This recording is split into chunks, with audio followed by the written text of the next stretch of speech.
In the endless dark of space, a silver fleet drifted like shadows among the stars. The ships were not human. Their design was sharp, cold, and cruel, built by a species far older than mankind. Inside one of those ships, alien eyes studied the blue planet below, Earth. They had been watching for years. They had seen the wars, the diseases, the chaos of human life. And they laughed. To them, humans were weak. The aliens saw creatures that lived for a short time, creatures that broke under pain, creatures that cried when they lost, and creatures that feared death at every turn. They are fragile, one alien officer said with a hiss. They are soft. Their minds are unstable. They are not warriors. They are animals. The room filled with cruel laughter. For centuries, this alien empire had conquered countless worlds. They had crushed species that were far stronger in body and mind than humans. To them, Earth was nothing more than a small, noisy world filled with easy prey. Yet in the shadows of that chamber, one voice did not join the laughter. It was the voice of the alien commander, a scarred veteran who had seen many wars. His tone was colder than space itself when he spoke. "Do not laugh too much," he warned. "I have studied them. They are not like others. They look weak, but something inside them is different. Something dangerous." The others stared in silence for a moment before breaking into laughter again. Dangerous. These small creatures who argued, fought each other, and died so easily? To them, the idea was ridiculous. The commander turned his eyes back to the planet. His mind was heavy with unease. He had seen recordings of human history, and in those images he found something terrifying. He saw humans in their darkest hours, starving, wounded, broken, and yet refusing to fall. He saw humans invent weapons from scraps, fight with stones against steel, rise again and again from ruin. He had seen species who were stronger, faster, and smarter, but none of them had this strange fire. Humans carried a beast inside them, and that beast only woke when they were pushed to the edge. The commander whispered to himself, words almost lost in the hum of the ship. They are not prey. They are predators that pretend to be weak. His warning was ignored. The Council of Aliens had already made their decision. Earth would be their next target. They would descend, they would conquer, and they would add humanity to the long list of broken worlds. The fleet moved closer, silver shadows cutting across the stars. On Earth, the people below had no idea. They went on with their lives, fighting their small wars, worrying about their daily troubles, completely unaware that an ancient power was watching, waiting, preparing. Above them, the aliens laughed again. "When we arrive, they will kneel," one said. "They will beg," said another. "And then they will vanish, forgotten like all the rest." But the commander remained silent. His claws tapped slowly against the metal table as he stared at the image of Earth. Deep in his mind, a thought burned like fire. He could almost feel it, the hidden strength of humanity, the storm that slept behind their fragile faces. He knew what his soldiers did not. The more humans were mocked, the more they suffered, the more they were broken, the more dangerous they became. "You may call them weak," he said at last, his voice like thunder rolling through the chamber. "But remember this. Weakness is what gives birth to monsters." The other aliens froze for a heartbeat before laughter returned, cruel and sharp. They would not listen. They would not understand. Not yet. Far below, on Earth, the wind blew across mountains and oceans, carrying the voices of billions of humans who laughed, cried, loved, and fought, unaware that their greatest trial was approaching. The beast inside them still slept. But one day, very soon, the galaxy would learn the truth. The sky above Earth split open with fire as the alien fleet entered the atmosphere. People looked up in terror as silver shapes blocked the sun. At first, many thought it was some strange meteor shower or new satellite launch, but then the shadows grew larger, and the sound of thunder rolled across cities. The world had never seen such machines before. Ships as long as mountains glided above skyscrapers, glowing with weapons far beyond human understanding. Panic spread like wildfire. Crowds ran through the streets. Military jets were launched, but they looked like flies against the giant alien warships. The governments of the world sent desperate messages, trying to make contact, trying to understand if these visitors came in peace. But the answer was clear when the first beam of light struck. In an instant, a whole district of a city vanished into dust and fire. Screams echoed as buildings collapsed and flames reached the sky. Humanity had its answer. The aliens had come as conquerors, not friends. Across the planet, the invasion began.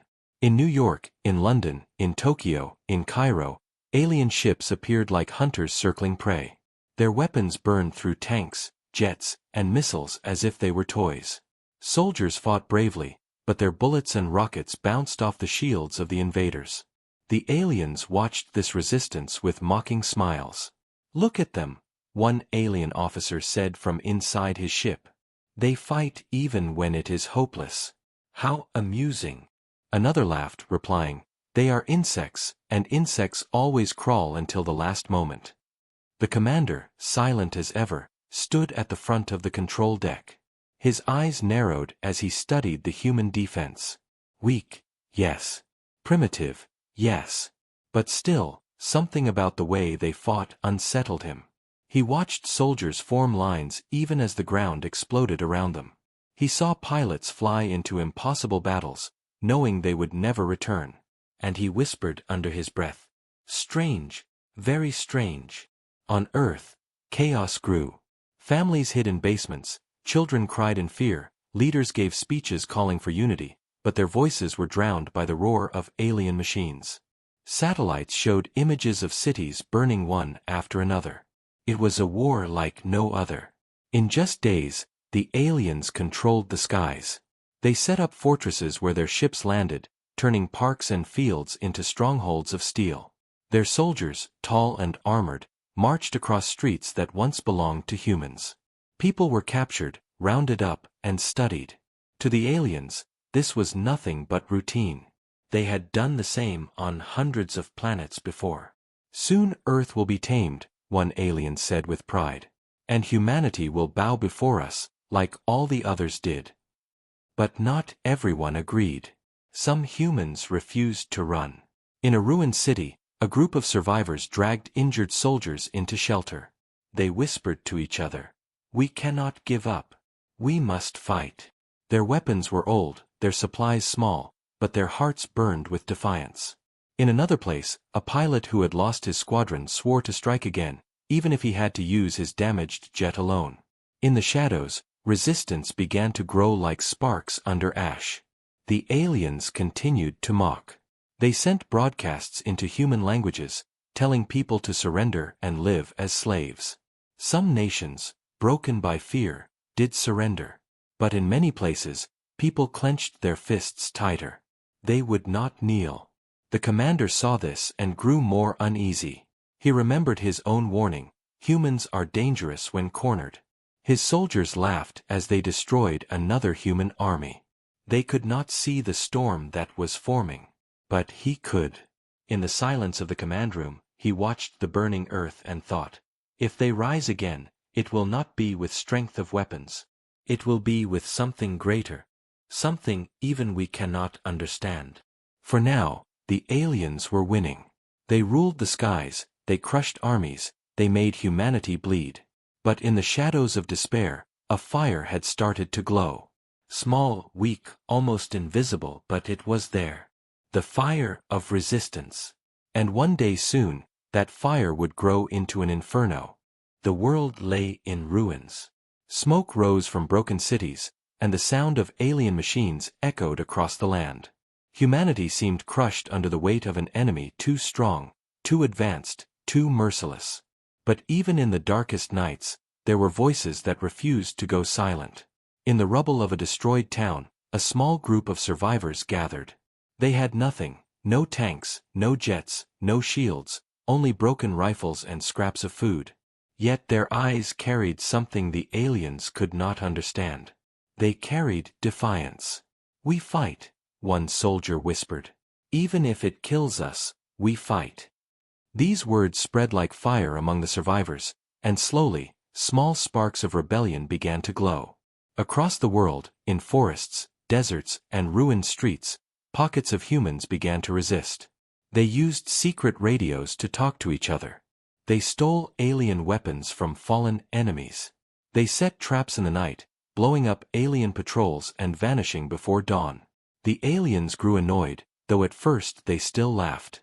"How foolish," one alien said, watching reports of resistance attacks. "They are broken. Yet they crawl like worms in the dirt." Another replied, "Let them play. It makes no difference. They will be crushed in the end." But the commander did not laugh. He studied the reports carefully. Small groups of humans were surviving battles they should have lost. Unarmed civilians were defeating armed alien soldiers with nothing but clever tricks. Villages destroyed one day would rise again the next, ready to fight. It was unnatural. It was not logical. Something inside the humans was pushing them beyond reason. In one captured alien prison, a soldier looked through the bars at his human prisoners. He hissed to his commander, "Why do they not surrender? Every other species surrendered when they saw us. Why do these ones resist when they know they cannot win?" The commander gave no smile.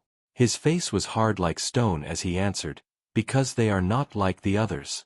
Humans fight hardest when they have nothing left. Their weakness is their strength. And their pain is the key to their power."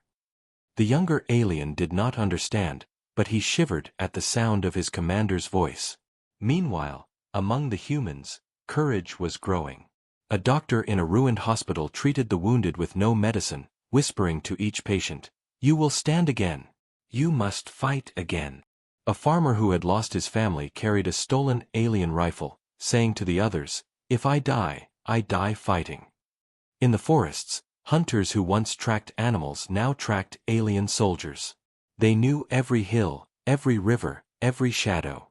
They became ghosts in their own land, striking from nowhere and then vanishing. Slowly, the aliens began to notice something strange. Their patrols did not return. Their supply lines were cut. Their soldiers whispered of invisible enemies. Fear began to crawl into their hearts. Yet still they mocked, because it was easier to laugh than to admit fear. "These humans are desperate animals," one alien officer said. "They bite because they are cornered. But in the end, we will crush them." But deep inside, even that officer felt a cold doubt. In space, battles were fought with power, numbers, and technology. But here on Earth, the war was changing. It was no longer just about weapons. It was about will. And in that, humans were unmatched. Every act of cruelty only made them stronger. Every burned village gave birth to 10 new fighters. Every fallen soldier became a reason for the living to fight harder. The commander saw it clearly now. He knew that the laughter of his soldiers was hiding their fear. He knew that the longer this war lasted, the more dangerous humans would become. He had tried to warn them before, but they had not listened. Now, as he looked down at Earth burning and yet refusing to bow, he whispered the words again. "Do not laugh too much. You are feeding the beast inside them." The beast was still sleeping, but with every day of invasion, with every drop of human blood spilled, it was waking. And when it fully opened its eyes, the galaxy itself would tremble. The war had turned into something the aliens had not expected.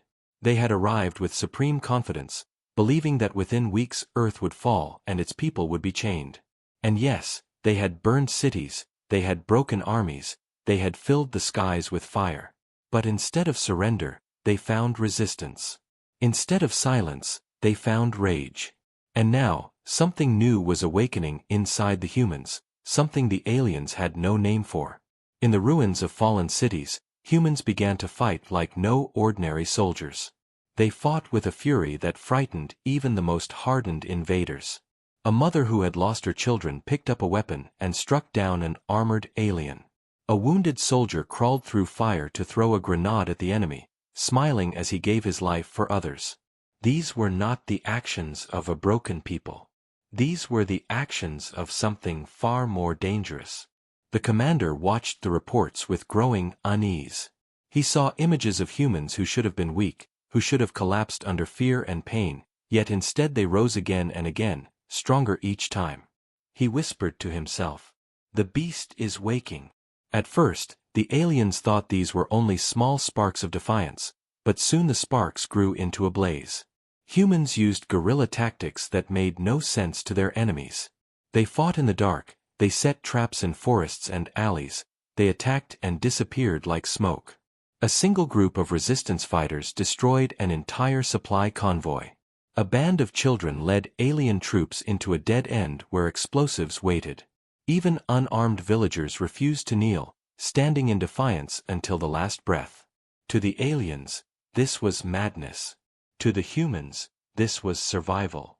Slowly, fear crept into the hearts of the invaders. Soldiers who once mocked now whispered about human monsters. They told stories of enemies who would not die, of eyes burning with rage, of voices screaming in the night like wild animals. For the first time, the laughter in alien camps began to fade. The commander gathered his officers. His voice was heavy and cold. "You called them fragile. You called them soft. But do you not see? Every wound makes them stronger. Every loss feeds their fury. We are not breaking them. We are shaping them into something we cannot control." His officers shifted uneasily, but many still refused to believe. They had always won. They had conquered countless worlds. How could humans, so small and fragile, be different? Yet the evidence grew with every passing day. Humans began turning captured alien technology against them. Engineers built weapons from scraps. Hackers broke into alien systems. Hunters learned the weak points of armored soldiers. Everywhere, humans adapted faster than the invaders could predict. And behind every new trick, behind every act of defiance, there was the same invisible force, the beast within. It was not about muscles or weapons. It was about willpower, rage, and the burning refusal to kneel. The commander remembered the old histories of his people, tales of predators who looked harmless until pushed to the edge. He realized now that humans were exactly that. They were not prey. They were predators disguised as prey, waiting for the right moment to reveal themselves. Among the humans, leaders began to rise. Not kings or generals, but ordinary people who inspired others. A teacher who turned his classroom into a command center. A farmer who led his neighbors in midnight raids. A nurse who carried both medicine and weapons, healing by day and fighting by night. These leaders spoke of hope, but more than hope, they spoke of fury. "They think we are weak," one leader shouted to a crowd of survivors. "They think we are broken. But we are not broken. We are the storm. We are the fire. And we will make them fear us." The crowd roared with voices that shook the ruins around them. Even in the darkest hours, their spirit grew stronger. The aliens continued their assault, but now each victory came with heavy losses. Patrols vanished. Bases were destroyed. Entire squads were slaughtered by enemies who seemed to appear out of nowhere. Slowly, the hunters had become the hunted. The commander, staring at the endless streams of reports, finally spoke words his officers did not want to hear. "We thought we came to conquer animals. But we have awakened monsters." And somewhere, deep within every human heart, that monster stirred, roaring louder each day. The beast had not fully awakened yet, but it was rising. And when it rose to its full power, the aliens would learn a truth that would haunt them forever. Humanity was not weak. Humanity was the most dangerous force the galaxy had ever seen. The world had changed. Once, the skies belonged only to the alien fleet, and humanity was powerless beneath their shadow. But now, cracks had begun to show in the mighty empire. Everywhere, resistance spread like fire in dry grass. What began as scattered survivors hiding in ruins was now growing into an army. Across mountains and deserts, in forests and cities, humans were uniting. They were different from before, harder, sharper, and burning with fury. The aliens still had superior weapons, but they were no longer fighting an enemy that feared them. They were fighting an enemy that had nothing left to lose. In one shattered city, resistance fighters launched a daring attack. Using stolen alien rifles and homemade explosives, they ambushed a convoy of war machines. The sky lit up with fire as one of the massive alien walkers collapsed, its burning body shaking the ground. Survivors cheered, not because the war was won, but because they had proved it could be fought. The news spread like lightning. Radios carried the story across the ruined world. "They can bleed," whispered voices in the night. "They can fall." For the first time, humans felt hope, and hope made them dangerous. Leaders began to rise among the resistance. One of them, a scarred soldier named Marcus, spoke to his people with fire in his eyes. "We are weak alone," he said. "But together, we are unstoppable. They think we are broken. Let us show them what it means to be human." His words echoed through the underground tunnels where survivors hid, and his speeches were carried across secret frequencies to fighters in every corner of the planet. Under his guidance and others like him, the resistance became more than scattered fighters, it became an army of shadows. The aliens did not expect this. They thought humans would keep fighting like animals, disorganized and wild. But humans adapted. They studied alien technology, learned their weaknesses, and turned the enemy's weapons against them. Downed ships were stripped for parts. Energy rifles once used by invaders were now in human hands. A crashed alien drone was rebuilt and flown by human engineers to strike its former masters. The invaders grew frustrated. Patrols vanished. Bases were burned in the night. Their soldiers muttered about the human beast that stalked them unseen. Fear began to creep into their cold hearts.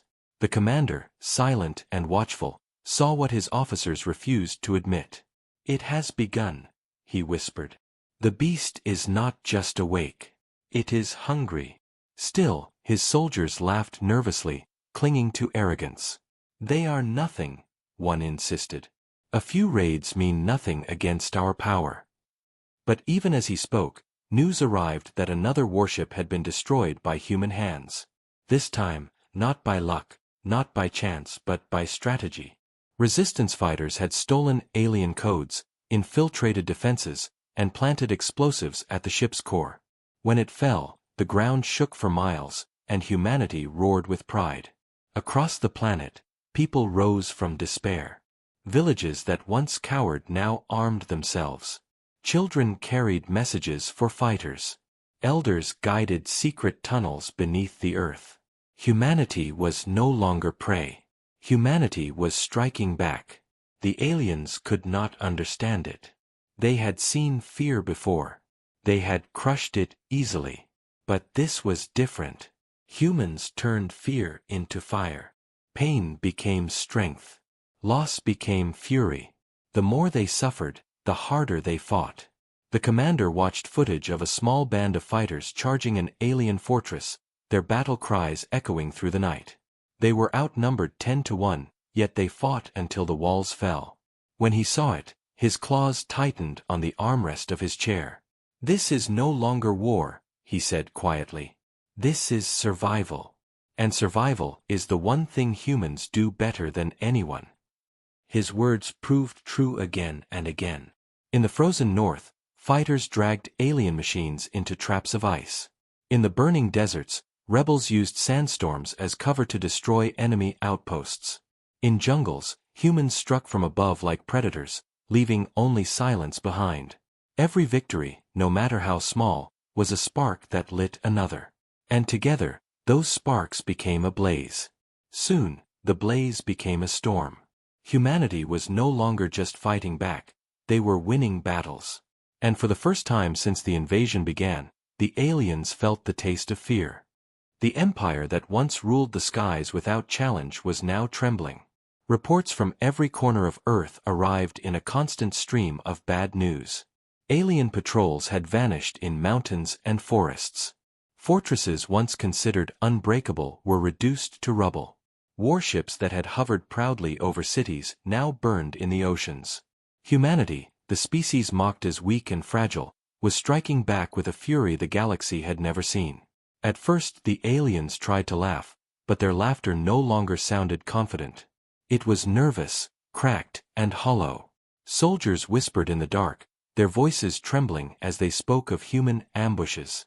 They told stories of fighters with fire in their eyes who charged even when surrounded, who fought until the last drop of blood, who screamed like beasts and would not die quietly. Fear began to creep into the invaders' hearts. "They are not like others," one alien soldier muttered after returning from a failed mission. "They do not run when they are broken. They rise. They fight harder. They are not prey, they are predators." His commander struck him for speaking such words, but deep inside, he felt the same dread. The High Council of Officers tried to keep order. They said the resistance was small, that it was nothing but the last breath of a dying race.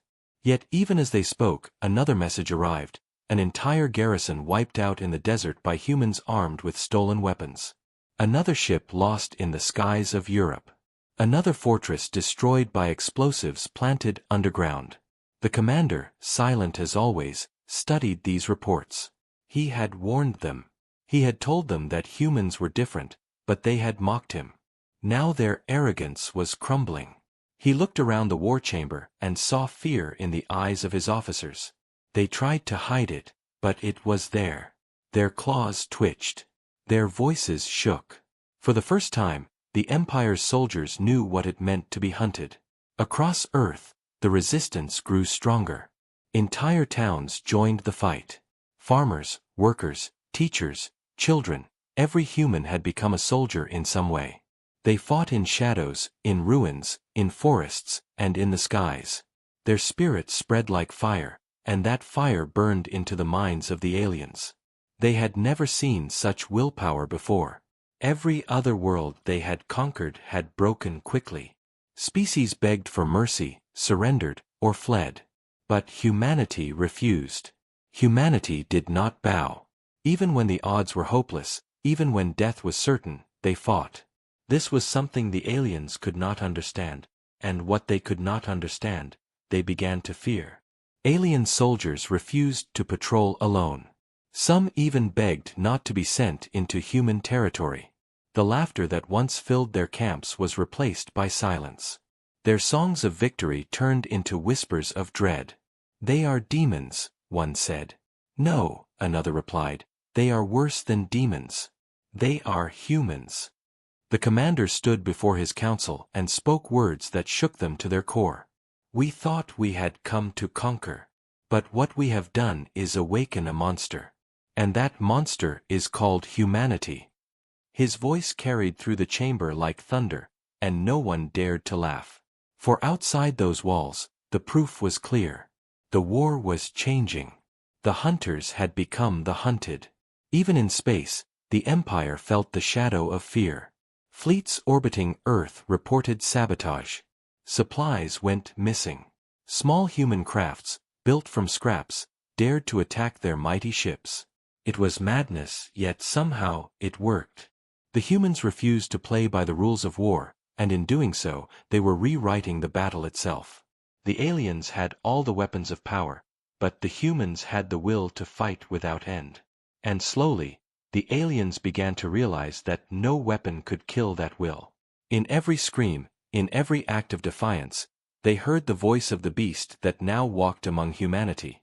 And as fear tightened its grip on the invaders, one thought haunted them more than any weapon: the beast was still not fully awake. When it finally rose in full, no empire would survive. The sky burned with fire as the final battle began. The alien fleet had gathered all its strength, every warship, every weapon, every soldier, determined to crush humanity once and for all. They had grown tired of resistance, tired of humiliation, tired of fear. The order was clear: no more mercy, no more waiting. Earth would either bow or be destroyed. Across the planet, humans prepared. They were outnumbered, outgunned, and standing against a force that had conquered countless worlds. But this time they were not afraid. The years of invasion had changed them. The suffering, the loss, the endless fight had awakened something inside their hearts. The beast was no longer sleeping. It was awake, and it was furious. In the ruins of cities, in the forests, in the deserts, humans rose as one. Resistance cells joined together into armies. Fighters carried stolen alien rifles. Engineers turned crashed ships into weapons. Pilots flew patched-up jets with broken wings, ready to strike one last time. Every man, woman, and child who could stand was prepared to fight.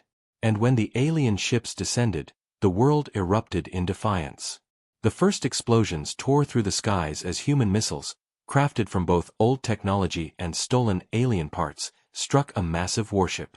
The ground shook as the ship fell burning into the ocean. Cheers roared across radios, voices crying out, "They can fall. We can win." In the deserts, guerrilla fighters lured alien convoys into ambushes, surrounding them with fire from every side. In the mountains, snipers struck at commanders, leaving alien soldiers leaderless and panicked. In the jungles, humans appeared like shadows, attacking with blades, with fire, with rage, vanishing into the green darkness. The aliens, for the first time in their empire's long history, were fighting an enemy that did not break. Their superior weapons cut down hundreds, but thousands rose in their place. Every human death only made the survivors fight harder. Fear spread through the alien ranks like a plague. "They do not stop," one soldier cried. "Even when we kill them, they rise again. Even when they are dying, they strike with their last breath." Above the earth, the largest alien ship prepared to unleash its ultimate weapon, a cannon that could burn entire cities in a single shot. But before it could fire, a swarm of human crafts launched into the sky. They were fragile, built from scraps, some barely holding together, but inside them were pilots who had nothing left to lose. They flew straight into the storm, dodging fire, weaving between alien defenses. One by one, they fell, but with every death, they cleared the path for the next. Finally, a single battered jet reached the core of the great ship. The pilot, wounded and bleeding, smiled as he released his final payload. The explosion tore through the alien vessel, ripping it apart in a fireball that lit the heavens. On the ground, humans looked up and roared in triumph. The impossible had been done. The invincible had been broken. Panic consumed the alien army. Their commanders shouted for order, but their voices were drowned by fear. Soldiers threw down weapons, ships tried to flee, and for the first time, the Empire tasted what it meant to be hunted. The commander of the invasion stood silent, watching his empire collapse. He had warned them. He had told them humans were different. Now, as he looked upon the burning ruins of his fleet, he whispered the truth aloud. "They are not weak. They are the most dangerous of all." His words were lost in the screams of battle as humanity closed in on the last alien strongholds. Everywhere, the beast had risen. It was in the farmer charging with a stolen rifle. It was in the child carrying messages through fire. It was in the wounded soldier who refused to fall. It was in every human heart. The aliens fled, broken and defeated, their empire's pride shattered by the very species they had mocked. And when the last of their ships vanished into the void, silence fell over Earth. Cities still burned, the ground was still scarred, but the people stood tall. They had survived the storm. They had fought the impossible. They had awoken the beast inside them, and that beast had saved their world. In the end, it was not strength of body, not power of weapons, but the unbreakable spirit of humanity that had turned the tide. The story of Earth would spread through the stars, carried in whispers and warnings. And across the galaxy, empires would tremble, for they would know that humanity was no prey, no weak animal, but a monster waiting in the dark, a beast that could never be chained.